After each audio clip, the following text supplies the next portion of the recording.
Hello friends, Ramya வீட்டு சமையலுக்கு உங்களை வரவேற்கிறேன். இன்றைக்கு ஒரு அருமையான வீடியோ பார்க்க போகிறோம். எங்கள் வீட்டில் இன்றைக்கு அதாவது ஆட்டு தலைக்கறியில் சுக்கா பண்ணேன், பெப்பர் போட்டு சூப்பராக இருந்துச்சு. அந்த ரெசிபியை தான் நான் இன்றைக்கு உங்களோட ஷேர் பண்ணிக்கலான் இருக்கேன். இந்த ரெசிபி பண்ணுறதுக்கு பார்த்திங்கன்னா தலைக்கறி ஒரு 3/4 கிலோ இருந்தது. தலை வாங்கும்போது மேலே உள்ள அந்த தோலை ஏன்னா முடியெல்லாம் சுட்டுட்டு அந்த தோலோடு சேர்த்து கட் பண்ணி கொடுப்பாங்க. அப்படி வாங்காமல் அந்த தோலெல்லாம் எடுத்துட்டு உள்ளே இருக்க பீசஸ் மட்டும் இருக்கிற மாதிரி கட் பண்ணி க்ளீன் பண்ணி வாங்கிக்கோங்க. ஏன்னா அந்த தோலோடு இருக்கும்போது நல்லா இருக்காது. இங்கே பாருங்கள், அந்த கருப்பு கலர் தோல் எதுவுமே இல்லாமல் வாங்கிட்டீங்க அப்படின்னா உங்களுக்கு இந்த சுக்கா எல்லோரும் சாப்பிட்ற மாதிரி நீங்கள் ப்ரிப்பேர் பண்ணலாம். அந்த தோலோடு இருக்கும்போது நிறைய பேருக்கு பிடிக்காது. ஒரு 100 ml எண்ணெய் சேர்த்துருக்குறேன். அதில் ஒரு 150 கிராம் வெங்காயம் சேர்த்துருக்குறேன், பல்லாரி வெங்காயம். இந்த மாதிரி நீளமாக நறுக்கி சேர்த்துருக்குறேன். இதை ஒரு 90% நல்லா பொரித்து எடுத்துருங்க. நல்லா அப்படியே ஸ்ப்ரெட் பண்ணி விட்டுருங்க. லோ ஃப்ளேமில் விடுங்க, தானாகவே அது பொரிஞ்சு வந்துடும். இந்த பொரிஞ்சு வந்த வெங்காயத்தை நம்ம தனியாக எடுத்து வச்சுக்கலாம். அப்புறம் நம்ம கிரேவிக்கு நம்ம தேவைப்படும் போது சேர்த்துக்கலாம். இப்போ குக்கரில் நான் இப்போ வெங்காயம் பொரித்த எண்ணெயை பாதி சேர்த்துக்கிறேன். அது ஒரு 5 டேபிள் ஸ்பூன் அளவுக்கு இருக்கும். நான் அந்தளவுக்கு சேர்த்துருக்குறேன். இது கூட 3 இஞ்சி பட்டை, ஒரு 3 ஏலக்காய், அதுக்கப்புறம் ஒரு 3 பிஞ்சு கல்பாசி, ஒரு 5-6 கிராம்பு, இது கூட ஒரு 250 கிராம் சாம்பார் வெங்காயம் நறுக்கி சேர்த்துருக்குறேன். இந்த சாம்பார் வெங்காயம் கண்ணாடி பதம் வதங்கினதும் 4 பச்சை மிளகா சேர்த்துருக்குறேன். வெங்காயம் பார்த்திங்கன்னா நான் கண்ணாடி பதம் வந்ததுமே நான் அடுத்தடுத்து பொருள் சேர்க்க ஆரம்பிச்சிட்டேன். ஏன்னா நம்ம பொரிச்ச வெங்காயம் சேர்க்க போகிறோம். அதனால் கண்ணாடி பதம் அளவுக்கு நாங்கள் வதக்கிக்கிட்டால் போதும்.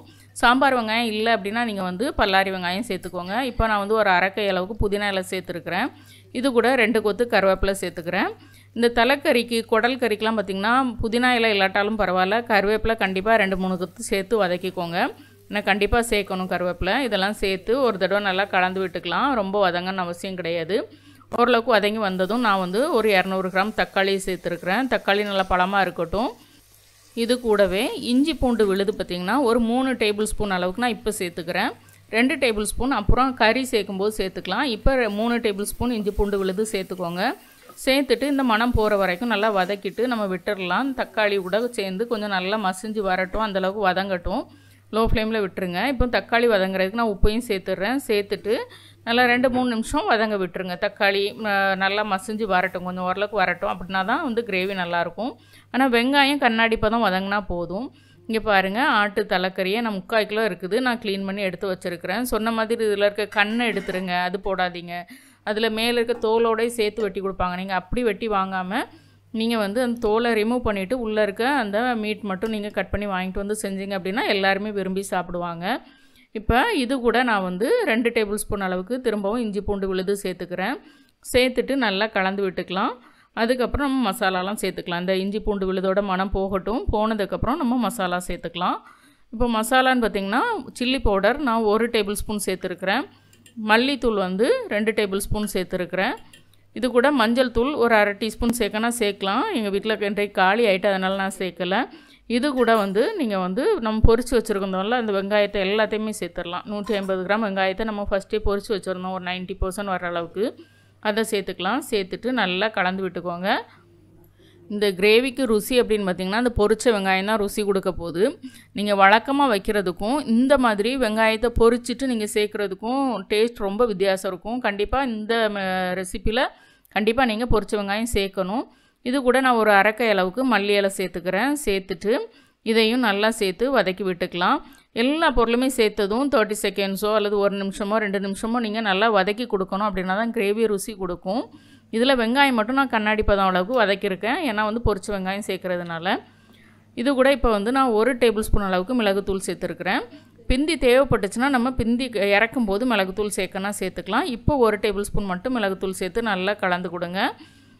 இப்போ இதை நல்லா கலந்து விட்டதுக்கு அப்புறம் நான் ஒரு 100 ml தண்ணி சேர்த்துக்கிறேன்.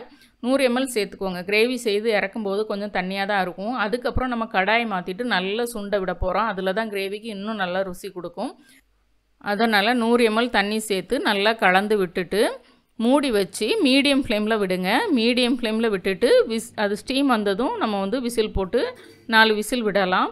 இப்போ நான் கொஞ்சம் உப்பு தேவைப்பட்டுச்சு, அதனால் சேர்த்து அட்ஜஸ்ட் பண்ணிக்கிட்டேன். நீங்கள் உப்பு செக் பண்ணிக்கோங்க. குக்கரை மூடுறதுக்கு முன்னாடி உப்பு தேவைப்படுதான்னு செக் பண்ணிவிட்டு அதுக்கப்புறம் குக்கரை மூடுங்க. இங்கே பாருங்கள், நான் இப்போ மீடியம் ஃப்ளேமில் 4 விசில் விட போகிறேன். அதுக்கப்புறம் நம்ம குக்கரை திறந்து பார்க்கலாம். சூப்பராக வந்து அந்த எண்ணெய் எல்லாம் பிரிஞ்சு வந்திருக்கும். எப்போவுமே குக்கரை ஓப்பன் பண்ணால் இந்த மாதிரி தான் இருக்கும். அதுக்கப்புறம் கலந்து விட்டதுக்கப்புறம் நம்ம எண்ணெயெல்லாம் கீழே போயிடும். இப்போ இந்த எண்ணெயெல்லாம் திரும்பவும் பிரிஞ்சு வர்ற வரைக்கும் நம்ம வந்து தவாவில் மாற்றி செய்ய போகிறோம். இங்கே பாருங்கள், நான் ஒரு தவா எடுத்துருக்கிறேன், நான்ஸ்டிக் தான் எடுத்துருக்கிறேன். அதில் சேர்த்துட்டு இந்த எண்ணெயெல்லாம் பிரிஞ்சு வர்ற வரைக்கும் திரும்பவும் நல்லா சுருள விட போகிறோம். அதாவது நல்லா சுக்கா மாதிரி வதங்கி வரணும். அந்த அளவுக்கு நம்ம வந்து இதை வந்து மீடியம் ஃப்ளேம்லேயோ அல்லது ஹை ஃப்ளேம்லேயோ வச்சு விடலாம். நான்ஸ்டிக்கை விட பெஸ்ட் அப்படின்னு பார்த்திங்கன்னா இரும்பு கடாய், இரும்பு கல், இதுதான் பெஸ்ட்டு. நான் இப்போ 1 டேபிள் ஸ்பூன் அளவுக்கு எலுமிச்சப்பழச்சாறு சேர்த்துக்கிறேன்.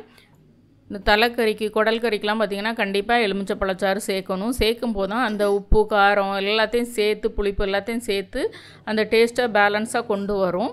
ஏன்னா வந்து கறியில் வந்து ஈஸியாக பிடிச்சிரும் முள்ளில் பிடிக்கிறதுக்கு. ஏன்னா முள்ளில் இருக்க ஸ்டாக்கெல்லாம் கறியில் இறங்கியிருக்கும். திரும்பவும் வந்து அது எல்லாம் பேலன்ஸ் ஆகிறதுக்கு 1 டேபிள் ஸ்பூன் எலுமிச்சப்பழச்சாறு சேர்த்துக்கோங்க. இங்கே பாருங்கள், நம்ம ஊற்றிருந்த தண்ணியில் வந்து நல்ல ஒரு 80% நல்லா வற்றி வந்துருச்சு. இந்த ஸ்டேஜில் நம்ம எடுத்து பரிமாறனா பரிமாறலாம். இப்போவே எங்கள் வீட்டில் எடுத்து சாப்பிட ஆரம்பிச்சிட்டாங்க. அதனால தான் வீடியோவை இதோட முடிச்சுக்கிட்டேன். இதுக்கப்புறம் பார்த்திங்கன்னா நான் மீதி இருந்ததை நான் வந்து திரும்பவும் நல்லா விட்டதுக்கப்புறம் அந்த கிரேவி வந்து இந்த மாதிரி தான் வந்துருந்துச்சு. இந்த மாதிரி தான் ஆக்சுவலி இருக்கணும். இருந்தால் தான் சாப்பிட்றதுக்கு இன்னும் நல்லாயிருக்கும். உங்களுக்கு கொஞ்சம் தண்ணியாக வேணால் அந்த மாதிரி வச்சுக்கோங்க. இல்லை நல்ல ட்ரை சுக்காவை வேணால் இந்த மாதிரி இன்னும் கொஞ்சம் சுருளை விட்டு ஒரு 1/2 டீஸ்பூன் அளவுக்கு நீங்கள் மிளகுத்தூள் சேர்த்து இன்னும் சுருளை விட்டு நீங்கள் வதக்கி எடுத்துக்கலாம். கண்டிப்பாக இது வந்து எல்லாருக்குமே பிடிச்சிருக்கும். அதுவும் இல்லாமல் நம்ம வந்து ஏற்கனவே குடல் கறி போட்டிருக்கிறோம். அந்த மெத்தட்லேயும் நீங்கள் தலைக்கறி பண்ணலாம். இந்த தலைக்கறி பண்ண இதே மெத்தடில் நீங்கள் குடல் கறியும் பண்ணி பாருங்கள். 2 ரெசிபிக்குமே மசாலா வந்து ஆல்மோஸ்ட் எல்லா மசாலா நம்ம ஒரு மசாலா ப்ரிப்பேர் பண்ணோன்னா குடல் கறியும் தலைக்கறியும் அதில் ப்ரிப்பேர் பண்ணலாம். 2மே நல்லாயிருக்கும். கண்டிப்பாக நான் போட்டிருக்கிற குடல் கறியும் சரி, இந்த தலைக்கறியும் சரி, 2யும் ட்ரை பண்ணி பாருங்கள். பார்த்துட்டு ரம்யா வீட்டு சமையலுக்கு சப்ஸ்கிரைப் பண்ணுங்கள், லைக் பண்ணுங்கள், ஷேர் பண்ணுங்கள். வீட்டில் சமைச்சு சாப்பிடுங்க, வீணாக்காமல் சாப்பிடுங்க. மீண்டும் புது வீடியோவில் சந்திக்கலாம். பாய்.